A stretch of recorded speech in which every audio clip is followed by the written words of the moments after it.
Mouse Clubhouse, Mickey's Easter Hunt. Mickey was hosting a big Easter party at the clubhouse. Everyone was there to help. "There's Donald now with the party decorations," said Daisy. "Goofy Bunny, at your service," Goofy chuckled. "Let's hop to it and start decorating." Inside the clubhouse, Pete felt left out. He wasn't invited to the party. "Drats," he said. "If I was leader of the clubhouse, I'd invite myself." This gave Pete an idea. "I can trick Mickey into leaving and then sneak in and take over as leader."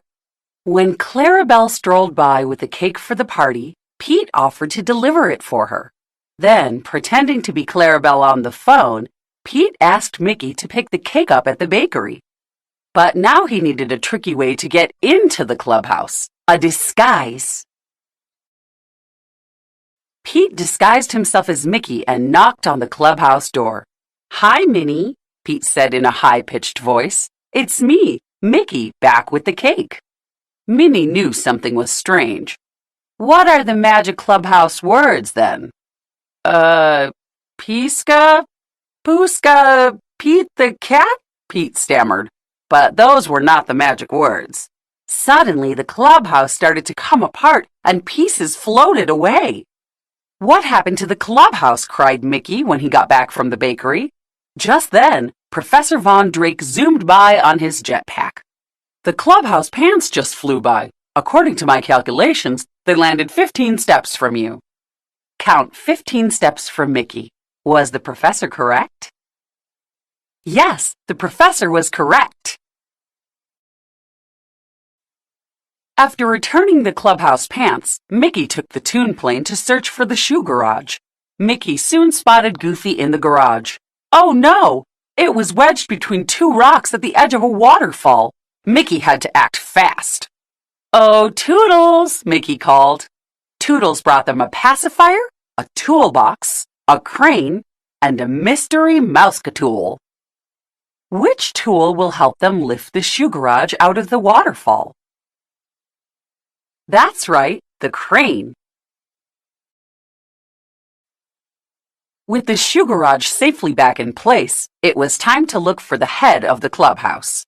Mickey jumped in the Toon car and soon found the Clubhouse Head. It was bobbing atop a blast of water from a fire hydrant, and Daisy was in the cup car. "I'll have you down in a jiffy," Mickey assured Daisy. He twisted the flower-shaped valve on the hydrant with his hands, but he just couldn't tighten it. This is a job for a mouse-tool. Oh, Toodles! Which mouse-tool is right for the job? That's right, the toolbox. Mickey's tools did the trick. When they returned with the Clubhouse Head, Professor Von Drake was there. "I made an eerie discovery with my telescope. The clubhouse ears are in outer space." "The Clubhouse Rocket will get us there lickety-split," said Mickey. "Let's go." Aboard the rocket, Minnie studied the space map. The ears must be on that planet. "Which path should we take to get there?" asked Mickey. "Which path do you think they should take?" Yes, follow the stars. Hooray! The clubhouse was almost back together, but one piece was still missing. "Where's the glove balloon?" cried Mickey. "I put all our Easter eggs in it." Just then, Pete walked over. "The glove balloon floated up to the giant's cloud, but I'll help you get it. I feel bad that I made the clubhouse go all to pieces." So Mickey and Pete used the mystery mouse-tool, a bunch of balloons, to float up to the cloud. Mickey and Pete snuck into the giant's house. He was fast asleep. "There's the glove balloon," Pete said. "The giant's snores keep blowing it up." "Oh, Toodles," Mickey called quietly. "We need to stop that giant from snoring." What should they use to stop the giant's snores? Yes, the pacifier will work. Back at the clubhouse, the friends cheered for Pete and Mickey.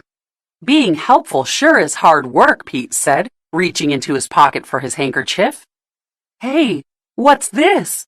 Well, I'll be. It's an invitation to your party. I invited all my friends to the party, Pete, Mickey said. Happy Easter, everybody. Great job, everybody. We put all the clubhouse pieces back together again.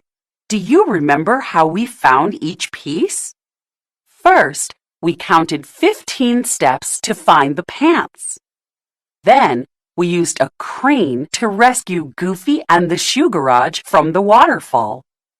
Next, we used a wrench to turn off the fire hydrant and save Daisy and the head. Then, we zoomed into outer space and followed the path of yellow stars to find Donald and the ears.